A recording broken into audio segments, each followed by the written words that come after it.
اعوذ باللہ من الشیطان الرجیم، بسم اللہ الرحمن الرحیم۔ آڈیو نمبر 77، عائشہ رضی اللہ عنہ کی رخصتی پارٹ 2۔ پچھلے آڈیو میں ہم نے سنا کہ مدینہ پہنچنے کے کچھ ہی مہینے بعد شوال کے مہینے میں عائشہ رضی اللہ عنہ کی رخصتی ہوئی۔ رخصتی اس طرح ہوئی کہ ان کی امی جو رومان کے نام سے جانی جاتی تھی، یہ رومان کا مطلب ہوتا ہے انار، تو یہ بڑی سرخ و سفید تھیں تو ان کا لقب رومان پڑ گیا تھا۔ جیسے عائشہ رضی اللہ تعالیٰ عنہ بھی بہت زیادہ سرخ تھیں، گوری چٹی تھیں، پنکش ان کا کچھ رنگ تھا، تو ان کا لقب پڑا تھا حمیرہ۔ وہ بھی بہت خوبصورت تھیں۔ تو جب رخصتی کا وقت آیا تو رومان اپنی بیٹی کو رخصت کرا کے نبی اکرم صلی اللہ علیہ وسلم کے گھر لے گئیں اور وہاں چھوڑ آئیں۔ ہم تو یہ سوچ ہی نہیں سکتے اس طرح رخصتی کو، ہمارے یہاں تو تصور میں بھی نہیں لا سکتے کہ ایسا بھی ہو سکتا ہے۔ کتنا فرق پیدا ہو گیا ہے نا نبی اکرم صلی اللہ علیہ وسلم کے دیے ہوئے کلچر میں اور آج ہمارے کلچر میں۔ عزت کے اور ذلت کے وہ نقلی معیار نہ تھے ان کے یہاں جو آج ہم نے بنا لیے ہیں۔ ہم تو یہ سمجھتے ہیں کہ ہماری بیٹی کی عزت اس وقت ہے جب کم سے کم 500 لوگ اس کی شادی میں ہوں، اس کو رخصت کروانے میں ہوں۔ حالانکہ یہ معیار کوئی عزت کا معیار نہیں، سب دکھاوے کی باتیں ہیں، سب آسٹنٹیشنس ہے اور کچھ نہیں، صرف دکھاوا ہے، ایک دھوم دھڑکا ہے، ظاہری اوپر سے لیپا پوتی ہے۔ ان چیزوں سے لڑکی کی عزت نہیں ہوتی۔ اور نہ شادی کا ہجوم، 500 یا 10,000 کا ہجوم اس بات کی گارنٹی ہے کہ ہماری بیٹی کی بہت عزت ہوگی سسرال جا کر۔ شادی ان سب معیاروں سے ہٹ کر ہونی چاہیے۔ کتنے جھوٹے ہم نے معیار بنائے ہیں۔ اللہ تعالیٰ ہمیں توفیق دے اور یہ کانفیڈنس دے کہ ہم اس جھوٹی عزت کے معیار سے نجات پالیں، اور اللہ تعالیٰ حقیقت میں ایک دوسرے کی عزت کی توفیق عطا فرمائے۔ لڑکے کے گھر سے چند لوگ جا کر دلہن کو رخصت کرا کر لے آئے، الحمدللہ، بہت ہے۔ کسی دھوم دھڑکے کی ضرورت نہیں، نہ لڑکی والے پر بوجھ ڈالنا ہے نہ لڑکے والے پر۔ ولیمہ کو بھی کیا سے کیا رنگ دے دیا گیا کہ ولیمہ تو ہوگا تو دھوم دھڑکے سے کرنا چاہیے، ولیمہ تو بہت شان سے ہونا چاہیے۔ نہیں بھائی، اس میں بھی ضرورت نہیں دھوم دھڑکے کی۔ رخصتی کا مطلب کچھ بھی نہیں، بیٹی اپنے گھر جا رہی ہے، یہ 2 گھروں کا ملاپ ہے، اور ان 2 گھروں کو نکاح سے پہلے اچھی طرح سنت کے حساب سے سب کچھ چھان پٹک کر لینی ہے۔ کیا لین دین، کیا دکھاوا، کچھ نہیں ہے۔ بس اپنی مرضی سے، اپنی خوشی سے اگر کچھ تحفے تحائف دینا ہے دے دیں، اس میں بھی نمائش نہ ہو۔ اور یہ بھی ہم دھیان میں رکھیں جس کو تحفہ مل رہا ہے کہ ہمارا تحفہ ہے، ہم دوسروں کو نہ دکھائیں، اس کی نمائش نہ کریں، نہ تحفے میں کوئی کمی نکالنے کی ہم جرات کریں۔ اس خلوص کو ہم اخلاص کے ساتھ ایکسیپٹ کر لیں۔ ہم اپنی بیٹیوں کی قسمت کو جہیز سے اور باراتوں کو کھلانے سے وابستہ نہ کریں۔ ہم اپنے نبی اکرم صلی اللہ علیہ وسلم کی تعلیم پر فخر کریں، پر اعتماد رہیں۔ ہم یہ نہ سمجھیں کہ ہم جہیز نہیں دیں گے تو شادی نہیں ہوگی، ہم بارات کو نہیں کھلائیں گے تو شادی نہیں ہوگی۔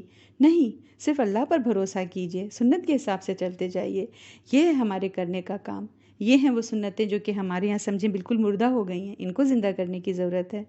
ہم اللہ تعالیٰ سے دعا کریں کہ اللہ تعالیٰ سنت کی قدر والے کے یہاں ہی ہمارا رشتہ ہو، ہماری سوچ اور سامنے والے کی سوچ سنت کے مطابق ہو، اور انہوں نے بھی اس طرح جھوٹے عزت کے معیار نہ بنائے ہوں، انہیں بھی اپنے نبی اکرم صلی اللہ علیہ وسلم کی سنت پر، نبی اکرم صلی اللہ علیہ وسلم کے معیار پر فخر ہو، کانفیڈنس ہو۔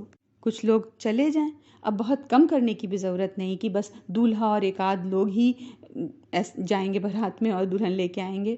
نارملی جب ہم کسی کو ڈنر پہ بلاتے ہیں تو 10-15 لوگ تو ہو جاتے ہیں، تو جتنا آپ سہولت سے کر سکتے ہیں اتنے لوگوں کا پلان کر لیں، وہ لوگ آئیں اور لڑکی کو رخصت کرا کے لے کے چلے جائیں۔ کوئی مطلب اتنا زیادہ اس میں بھی بہت کمی پہ اتر آتے ہیں، وہ نارمل رہنے کی ضرورت ہے۔ یا یہ بھی کیا جا سکتا ہے جیسے رومان رضی اللہ عنہ نے کیا کہ اپنی بیٹی کو لے کے چلی گئیں، یا دولہے یا بہن جو ہے دولہے کے یہاں چھوڑ دیں۔ رسم سے باہر نکلیں، لائف اسٹائل سمجھیں، سادگی پر، سمپلسٹی پر ہم آئیں۔ اس میں کون سی بری بات ہو جائے گی؟ جب میری بیٹی کی رخصتی تھی میرے پاس کالز آ رہی تھیں، یہ کوئی تو آئے گا نا رخصت کرانے، اچھا یہ تو آئیں گے، اچھا وہ تو آئیں گے۔ کیوں بھائی؟ لوگ سوچتے کیوں نہیں کہ جو سوال آپ کر رہے ہیں وہ فضول ہے، بکواس ہے؟ اللہ تعالیٰ سب کو اپنے دین پر غرور دے، فہم دے، کسی رسم کو اپنے سے چپکا نہ لیں ہم۔ سہولت، آسانی، سادگی، سنت جو ہو ہم کر جائیں۔ اور بھی کام ہے زمانے میں نکاح اور رخصتی کے سوا، اس پر دماغ لگائیں۔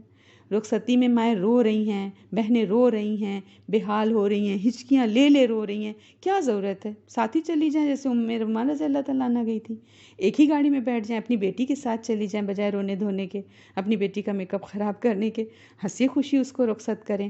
لائف اسٹائل ہے، سارے چلے جائیں، لڑکے کے گھر جا کے بیٹھ جائیں، کھانا کھائیں، سکون سے بیٹھیں، بہنیں جو ہیں جا کے اپنی بہن کو اس کے کمرے تک چھوڑ دیں، اماں پلنگ پر بیٹھ جائیں، اپنی بیٹی کو دیکھتے رہیں، جب چین مل جائے، سکون مل جائے تو گھر واپس آ جائیں۔ کوئی حرج ہے اس کے اندر؟ بتائیں، مجھے تو کوئی قباحت نہیں لگتی اس کے اندر۔ ہم نے ہی تو معیار بنایا ہے نا کہ نہیں نہیں نہیں نہیں یہ نہیں ہو سکتا۔ کیوں نہیں ہو سکتا؟ بس تسلی دلا دیں، اطمینان ہو جائے، واپس آ جائیں، ہے نا۔ اپنی بیٹی کے ساتھ یہ خود آ گئی تھی ام رومان رضی اللہ تعالیٰ، اپنی بیٹی کو سیٹل کر دیا، اس کے بعد وہ خوشی خوشی وہ گھر آ گئی۔ اچھا، جب اس طرح رخصتی ہوئی عائشہ رضی اللہ عنہا کی اور گھر آ گئی عائشہ رضی اللہ عنہا، تو نبی اکرم صلی اللہ علیہ وسلم نے دودھ کا پیالہ منگوایا، خود پیا اور عائشہ رضی اللہ عنہا کی طرف بڑھا دیا۔ شرم کی وجہ سے انہوں نے وہ پیالہ نہیں لیا، لیکن آپ صلی اللہ علیہ وسلم نے اصرار کر کے ان کو وہ پیالہ دیا۔ تو یہ بھی سنت ہوئی کہ جب دلہن رخصت ہو کر آئے تو دودھ کا ایک پیالہ منگوا سکتے ہیں۔ رسم کا ہمیں بہت شوق ہے نا، بنائیں گے تو زردہی چاہے کچھ ہو جائے، اچھا تو بہت لگتا ہے، مگر اپنے اوپر حاوی کیوں کر لیا؟ جب تک ہم کھیر یا زردہ نہ بنا لیں ہمیں چین نہیں آتا، کچن میں تو بھاگنا ہی بھاگنا ہے۔ اور دوسری طرف یہ بھی ہے کہ اگر کھیر یا زردہ نہ بنائیں تو کمنٹس بھی آنے لگیں گے کہ بڑی کاہل ساس ہے، زردہ تک نہ بنا سکی اپنی بہو کے لیے۔ تو ہر چیز میں تکلف، ہر چیز میں مشکل۔ جب نبی اکرم صلی اللہ علیہ وسلم کا نکاح ام سلمہ رضی اللہ عنہا سے ہوا تھا، تب بھی آپ صلی اللہ علیہ وسلم نے اس طرح دودھ کا پیالہ منگوایا تھا اور ان کو بھی دیا تھا۔ انہوں نے بھی شرم کی وجہ سے انکار کیا اور کہا کہ مجھے بھوک نہیں، تو نبی اکرم صلی اللہ علیہ وسلم نے فرمایا دیکھو، بھوک اور جھوٹ کو جمع نہ کرو، بھوک لگ رہی ہو تو شرم کی وجہ سے انکار نہ کرو۔ عائشہ رضی اللہ عنہ کی رخصتی کے وقت عمر ان کی کیا تھی اس میں تھوڑا سا اختلاف ہے، لیکن کم عمر تھیں، یہ گڑیوں سے کھیلتی تھیں، ان کے ساتھ ان کی گڑیاں بھی آئی تھیں اور ان کی سہیلیاں ان کے ساتھ کھیلنے آیا کرتی تھیں۔ تو ہم دیکھیں کہ ایک بالکل قدرتی، بہت ہی خوبصورت، بے تکلف اور ایک بہت ہی کیا بولیں گے نیچرل قسم کا معاشرہ ہے جو اسلام بنانا چاہتا ہے۔ ہم نے کتنے اسر اور اغلال اپنے ہاتھوں اور پیروں میں خود سے کس لیے ہیں۔ اللہ تعالیٰ ہمیں توفیق دے کہ ہم ان تکلفات سے، ان رسومات سے جان چھڑائیں کسی طرح، اور محبت کا معیار ہم اس طرح نقلی نہ رکھیں۔ اللہ کرے کہ ہم حقیقتاً ایک دوسرے کی عزت کرنے والے ہوں، ساس بہو کی کرے، بہو ساس کی کرے، ایک دوسرے کی تعظیم کریں، اور ہم اپنی زبانوں کو طنز اور طعنوں سے محفوظ رکھیں، اور کون کس کو لینے گیا، کون کتنی تعداد میں گیا، ہم یہ غیر مسلموں والا معیار چھوڑ دیں اور ہم فطرت کے اوپر آ جائیں جو کہ نبی اکرم صلی اللہ علیہ وسلم کی تعلیمات ہیں۔ والسلام علیکم ورحمۃ اللہ وبرکاتہ۔